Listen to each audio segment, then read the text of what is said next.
सबसे पहले खबर महाकुंभ की आस्था का वो महामंच जो आध्यात्म के सूत्र से पूरे विश्व को एकता का संदेश देता है। इस महाआयोजन से पहले पीएम मोदी ने प्रयागराज का दौरा किया, महाकुंभ मेले के विकास कार्यों तैयारियों का निरीक्षण किया, साथ ही करीब 7,000 करोड़ रुपए की कई विकास परियोजनाओं का उद्घाटन और शुभारंभ किया। माघ मकरगत रबी जब होई, तीरथ पति ही आव सब कोई। अर्थात जब सूर्य मकर में प्रवेश करते हैं, सभी दैवीय शक्तियां, सभी तीर्थ, सभी ऋषि महर्षि मनीषी प्रयाग में आ जाते हैं। गंगा यमुना और अदृश्य सरस्वती के पावन संगम पर तीर्थराज प्रयाग के आंगन में धरती के सबसे बड़े धार्मिक मेले का शुभारंभ हो चुका है।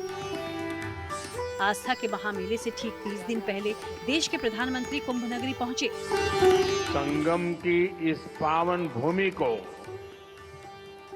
मैं श्रद्धा पूर्वक प्रणाम करता हूं। पीएम मोदी ने कलश स्थापना के साथ महाकुंभ का औपचारिक आगाज किया।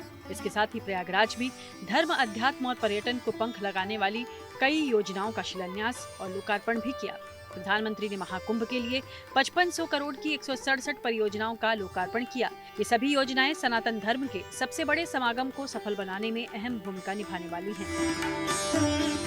प्रयागराज की इस धरती पर एक नया इतिहास रचा जा रहा है।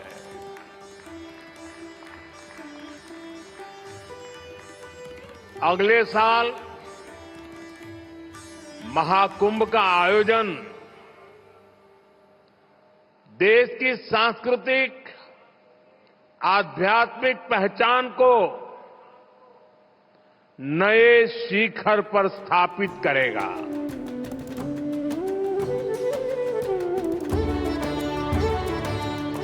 प्रयागराज में पीएम मोदी निषादराज क्रूज के जरिए संगम तट पर पहुंचे। संगम तट पर पीएम ने साधु संतों, तीर्थ पुरोहितों और अखाड़ों के पुरोहितों से मुलाकात की।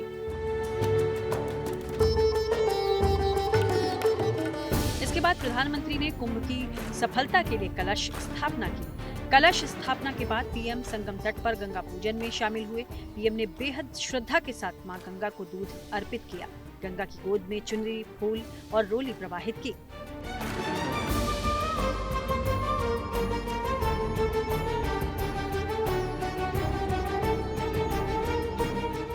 पूजा का समापन कर पीएम दिव्य भव्य डिजिटल महाकुंभ 2025 प्रयागराज नाम से बने सेल्फी पॉइंट पर तस्वीरें खिंचवाने पहुंचे।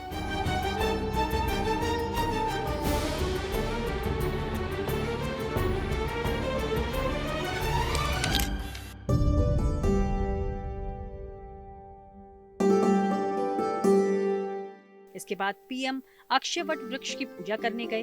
पीएम ने अक्षयवट को जल चढ़ाकर परिक्रमा की। इस दौरान उनके साथ राज्यपाल आनंदीबेन पटेल, सीएम योगी और दोनों डिप्टी सीएम ब्रजेश पाठक और केशव प्रसाद मौर्य भी मौजूद रहे। बता दें, महाकुंभ से पहले अक्षयवट कॉरिडोर का निर्माण भी करवाया गया है। अक्षयवट पर भी एक कॉरिडोर बनाया गया है। दरअसल प्रयागराज में कॉरिडोर्स की सौगातें ही सौगातें हैं। पहली बार वो अक्षयवट जो कि कहा जाता है कि पौराणिक काल से वो पेड़ मौजूद है जिसका कभी नाश नहीं होता, जो हमेशा जो अक्षय बना हुआ है। आज प्रधानमंत्री ने उसके कॉरिडोर की शुरुआत की और अक्षयवट वृक्ष की उन्होंने पूजा की। अक्षयवट के बाद इसी किले में मौजूद सरस्वती कूप के उन्होंने दर्शन किए और वहां भी उन्होंने पूजा की। कहा जाता है कि मुगल काल से ही अक्षयवट का जो मंदिर है उसे बंद करके रखा गया था। 2019 में उसे आम लोगों के लिए खोला गया।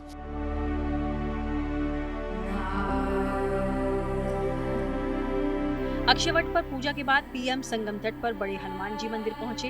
हनुमान मंदिर कॉरिडोर को देखने के बाद मोदी ने लेटे हनुमान मंदिर में पूजा अर्चना की। इस मौके पर प्रधानमंत्री ने मंदिर कॉरिडोर का मॉडल भी देखा।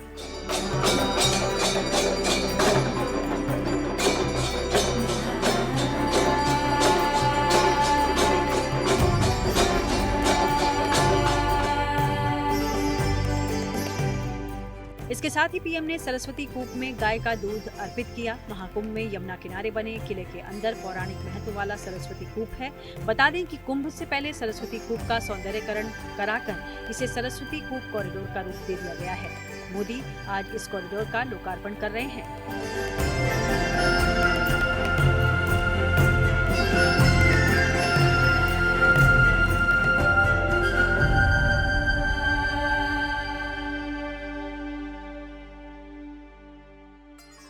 लेटे हनुमान जी की पूजा के बाद पीएम मोदी संगम क्षेत्र में जुटे लोगों को संबोधित करने भी गए।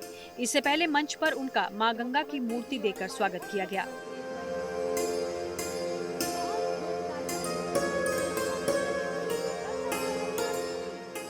महाकुंभ से पहले पीएम ने संगम तट पर प्रयागराज के विकास का महासंकल्प भी लिया। प्रधानमंत्री मोदी ने मंच से मंदिर के प्रमुख कॉरिडोर्स का उद्घाटन किया। इनमें भारद्वाज आश्रम कॉरिडोर, श्रृंगवेरपुर धाम कॉरिडोर, अक्षयवट कॉरिडोर, हनुमान मंदिर कॉरिडोर आदि शामिल हैं। इन परियोजनाओं से श्रद्धालुओं की पहुंच आसान होगी और आध्यात्मिक पर्यटन को भी बढ़ावा मिलेगा। एक तरीके से कॉरिडोर्स की झड़ी लगा दी है इस सरकार ने। लेटे हुए हनुमान जी का कॉरिडोर, इसके अलावा ठीक उसके पीछे अगर आपको मैं दिखाऊं तो एक किला है और इस किले के ऊपर अक्षयवट का मंदिर है, वो भी कॉरिडोर में तब्दील हो रहा है। इसके अलावा भगवान राम और निषादराज की जो जगह है श्रृंगवेरपुर, वहाँ भी कॉरिडोर बना है। इसके अलावा कई और कॉरिडोर्स बनकर तैयार हैं। तो ये महाकुंभ अपने आप में कई कॉरिडोर्स को समेटे हुए है और इस बार आने वालों के लिए कॉरिडोर्स का एक खास उपहार है।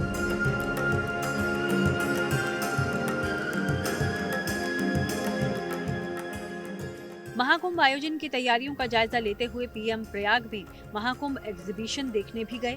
महाकुंभ के लिए प्रस्तावित तमाम परियोजनाएं प्राचीन शहर प्रयागराज को विकास की एक नई ऊंचाई पर ले जाएंगी। इनसे धार्मिक और सांस्कृतिक पर्यटन को बढ़ावा मिलेगा, स्थानीय अर्थव्यवस्था में तेजी आएगी। कुंभ के सफल आयोजन के साथ प्रयागराज की सांस्कृतिक विरासत को विश्व स्तर पर पहचान मिलेगी।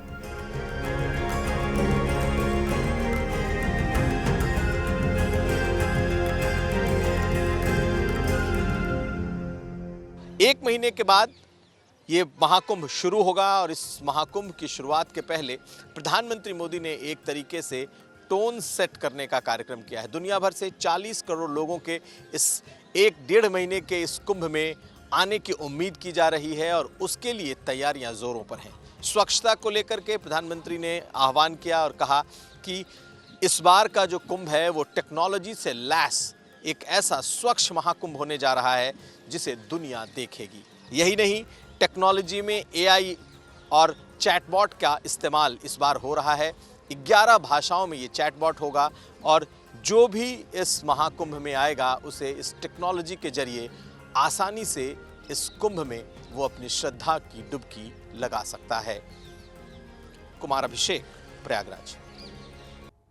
इन दिनों हमारे देश में बॉम्ब धमाकों की धमकियों के द्वारा दहशत फैलाने का ऐसा सिलसिला चल रहा है जिसने सुरक्षा एजेंसियों को हैरान कर दिया। इस बीच सूरत इंटरनेशनल एयरपोर्ट को भी बॉम्ब से उड़ाने की धमकी मिली। हालांकि धमकी भरे कॉल्स करने वाले आरोपी को पुलिस ने गिरफ्तार कर लिया, लेकिन इस बात का पता नहीं चल सका कि आखिर इस साजिश के पीछे उद्देश्य क्या है। कहीं झूठी धमकियों की आड़ में कोई खतरनाक साजिश तो नहीं रची जा रही।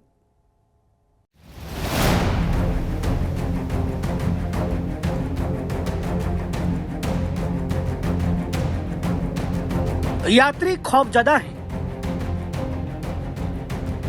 सुरक्षा एजेंसियां चौकन्नी हैं और सुरक्षा में तैनात जवान मुस्तैद हैं। एयरपोर्ट पर सर्च ऑपरेशन चलाया जा रहा है। एयरपोर्ट के आसपास भी गाड़ियों की तलाशी ली जा रही है। ये सारी कवायद इसलिए है क्योंकि सूरत इंटरनेशनल एयरपोर्ट को बम से उड़ाने की धमकी मिली है। गुरुवार को पुलिस कंट्रोल रूम में एक धमकी भरा कॉल आया जिसमें आरोपी ने सूरत एयरपोर्ट में बम रखा होने और एयरपोर्ट को बम से उड़ाने की धमकी दी। सूरत ग्राम्य के कंट्रोल रूम में कल सुबह 11:38 पे और 12:22 पे एक 100 नंबर पे कॉल रिसीव हुआ। उसमें कॉलर ने बताया कि सूरत एयरपोर्ट पे बम रखा हुआ है और सूरत एयरपोर्ट को उड़ाना है। इस तरह का कॉल मिलने पे कंट्रोल रूम इंचार्ज ने सूरत रूरल एसपी साहब को और वहाँ के सीनियर अधिकारियों को इन्फॉर्म किया और साथ ही क्योंकि ये उमरा पुलिस स्टेशन की हद में कंट्रोल रूम आता है तो उमरा पुलिस स्टेशन में कंप्लेन करने के लिए कंट्रोल रूम इंचार्ज वहाँ पे आए और साथ में सूरत ग्राम्य की एलसीबी टीम है, उसने वो फ़ोन नंबर लेकर और उसका एसडीआर, उसकी लोकेशन ये सब निकाल के आगे की तपास चालू की। इस धमकी के बाद पुलिस के हाथ पांव फूल गए। आनन फानन में एयरपोर्ट पर पुलिस, डॉग स्क्वाड और बम निरोधक दस्ते की टीमें भेजी गई। एयरपोर्ट के चप्पे चप्पे की छानबीन की गई। एयरपोर्ट के आसपास से गुजरने वाली गाड़ियों की भी चेकिंग की गई। हालांकि तलाशी में कुछ भी संदिग्ध नहीं मिला, लेकिन पुलिस कंट्रोल रूम में कॉल करके धमकी देने वाला साबिर अंसारी पुलिस के हत्थे चढ़ गया। तो तपास में एक व्यक्ति साबिर भाई बशीर भाई मंसूरी, ये मदीना कॉम्प्लेक्स बारडोली में रहता है और गद्दे की सिलाई का काम करता है और मूल रूप से ये नंदुरबार महाराष्ट्र का रहने वाला है। इस व्यक्ति ने इसके व्यक्ति के पास ये फ़ोन था, इसी के नाम पे ये सिम था, तो इससे पूछताछ की गई तो इसने कबूल किया कि मैंने 100 नंबर पे फ़ोन किया था। तो आरंभिक पूछताछ में उसका ऐसा लगा कि वो मानसिक रोगी जैसा लगा, लेकिन डॉक्यूमेंट्स वगैरह चेक किए गए तो इस तरह का कोई डॉक्यूमेंट नहीं मिला। तो सूरत ग्राम्य की पुलिस है, उसने उमरा पुलिस स्टेशन में मुकदमा दर्ज था तो वहाँ पे पुलिस को हैंडओवर किया। इन सब के बीच सवाल यही है कि वो कौन लोग हैं जो लगातार एयरपोर्ट या प्लेन में बम होने की झूठी अफवाह फैला रहे हैं। आखिर इन अफवाहों के पीछे मकसद क्या है? किसके इशारे पर देश में दहशत फैलाने की साजिश रची जा रही है? बीते कुछ दिनों में लगातार एयरपोर्ट, विमान और बड़े स्कूलों में बम रखे जाने की धमकियां दी जा रही है। डर इस बात का है कि क्या इन धमकियों के जरिए कोई बड़ी साजिश तो नहीं रची जा रही है। फिलहाल ये धमकियां झूठी और शरारत लग रही है, लेकिन चिंता इस बात की भी है कि कहीं ये ऐसा पैटर्न न हो जहां सुरक्षा में चूक की तलाश की जा रही हो। सूरत से संजय सिंह राठौड़ के साथ आज तक ब्यूरो।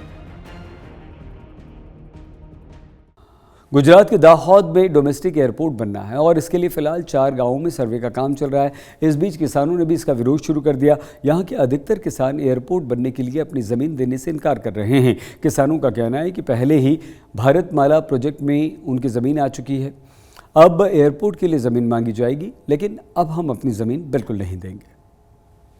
सूरत में एक अजीब और गरीब मामला आया। यहाँ एक व्यक्ति के बाएं हाथ की 4 उंगलियां कट गई और इसकी भनक तक उसे नहीं लगी। हैरानी की बात तो यह है कि पीड़ित व्यक्ति को न तो दर्द का एहसास हुआ और न ही उसका खून बहा। इस घटना के बारे में सुनकर हर कोई हैरान है। हम लोग को कभी कांटा चुभ जाता है तो आह निकल जाती है, लेकिन गुजरात के सूरत शहर में एक शख्स के हाथों की 4 उंगलियां कट गई और उसे पता भी नहीं चला। वह शख्स मयूर तारापरा, जो इसी सर्कल से हम आपको तस्वीरों के जरिए दिखा रहे हैं कि ये वेदांत सर्कल है जो न्यू रिंग रोड कहा जाता है, और इसी सर्कल से वह वरियाव ब्रिज की तरफ जा रहा था और उसके कहने के मुताबिक उसे चक्कर आ गए, बेहोश हो गया और जब उठा तो उसके हाथों की उंगलियां कटी हुई थी। ये जो आप रास्ता देख रहे हैं वरियाव ब्रिज की तरफ जाता है, इस सर्कल से वरियाव ब्रिज का जो रूट है करीबन 2.5 से 3 किलोमीटर की दूरी का है और वह शख्स की 4 उंगलियां कटी और उसको पता भी नहीं चला। और जब होश आया, उसके कहने के मुताबिक वो बेहोश हो गया था। वो अपने एक दोस्त से मिलने के लिए यहाँ पर पहुंचा हुआ था और वो बेहोश हो गया। किस कारण से बेहोश हो गया, क्यों बेहोश हो गया, किसने उसे बेहोश कर दिया, ये भी उसे पता नहीं है। और जब होश में आया तो उसके हाथ की 4 उंगलियां कटी हुई थी। अब सवाल ऐसे में ये उठता है कि इस मयूर तारापरा नामक शख्स की उंगलियां कैसे कट गईं, किसने काट दी। अब इस मामले की जांच पुलिस ने भी शुरू की है। मैं मेरे घर से मेरे मित्र को मिलने के लिए निकला ना, तो वो मैंने कॉल किया उसको और वो उसको आने की देर थी, ऑफिस जा रहा था, तो मैं वहाँ पे वेदांत सर्कल पे बैठा था। तो वहीं मैं बैठ के उसका इंतजार किया, फिर उसको ज़्यादा देर लगी इसीलिए मैं घर निकलने के चला गया। तो रास्ते में मेरे कॉल आया और मैं वहाँ पे रुका और बाद में मैं पेशाब करने के लिए रुका और पेशाब करने के बाद मैं वो बाइक पर जाने चालू करके जाने लगा ना, तो उसको मुझे अंधारा और चक्कर आ गए। तो मैं नीचे बैठ गया। बाद में फिर क्या हुआ ना वो मुझे पता नहीं चला। जब मैं फिर से खड़ा होकर मैं बाइक स्टार्ट करने चला ना, तब पता चला मुझे। स्वागत आज तक गुजरात में एक बार फिर से आपका। इंदौर के मशहूर खजराना गणेश मंदिर का खजाना खुल गया। पिछले 3 दिन से चल रही दान पेटियों की गिनती में 75 लाख रुपए निकले। गुरुवार तक 43 में से 35 दान पेटियों की गिनती पूरी हो चुकी है। बची हुई दान पेटियों की गिनती अगले 2 से 3 दिन में पूरी होगी। इस बार दान राशि 1.5 करोड़ तक पहुंचने की उम्मीद है।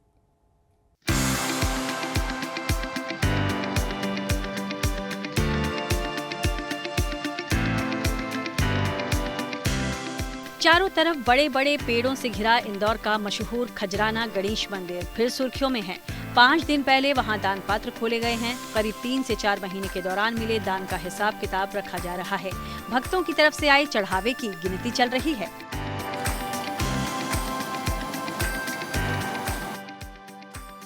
चमत्कारों के लिए मशहूर इस गणेश मंदिर में भक्तों ने इस बार भी दिल खोल कर दान दिया, जिसकी वजह से मंदिर प्रबंध समिति की तरफ से नोट गिनने वाली मशीनों का इस्तेमाल किया जा रहा है।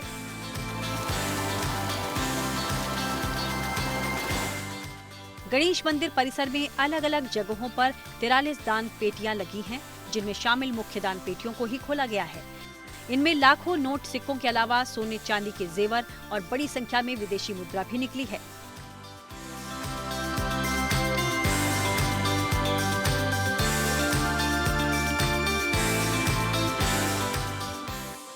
नौ दिसंबर से शुरू हुई गिनती के दौरान पहले दिन 43,88,000 धनराशि का पता चला। दूसरे दिन दान के तौर पर 10 लाख के नोट सामने आए। वहीं तीसरे दिन 25 लाख रुपए के तौर पर प्राप्त हुए, जिसको मिलाकर चौथे दिन दान में मिली धनराशि 75,88,000 रुपए तक पहुंच गई, जिसे बैंक में जमा कराया जा चुका है। अभी कुछ दान पात्र और खोले जाने हैं, जिससे दान राशि के और बढ़ने की संभावना है। नोट और सोने चांदी के अलावा कुछ पत्र भी हासिल हुए हैं, जिन्हें भक्तों ने अपने आराध्य भगवान गणेश को लिखा है। दरअसल इस गणेश मंदिर से जुड़ी मान्यता है कि यहाँ भक्तों की हर मनोकामना पूरी होती है, जिसे कई बार वो चिट्ठी के जरिए भगवान गणेश तक पहुँचाते हैं। इस विश्व प्रसिद्ध मंदिर को लेकर लोगों का विश्वास है कि यहाँ जो भी मनोकामना की जाती है वो अवश्य पूरी होती है। इंदौर से धर्मेंद्र कुमार शर्मा के साथ ब्यूरो रिपोर्ट। आज तक गुजरात में आज के लिए बस इतना ही। आप प्लीज़ अपना बहुत ख्याल रखिएगा। देखते रहिए आज तक।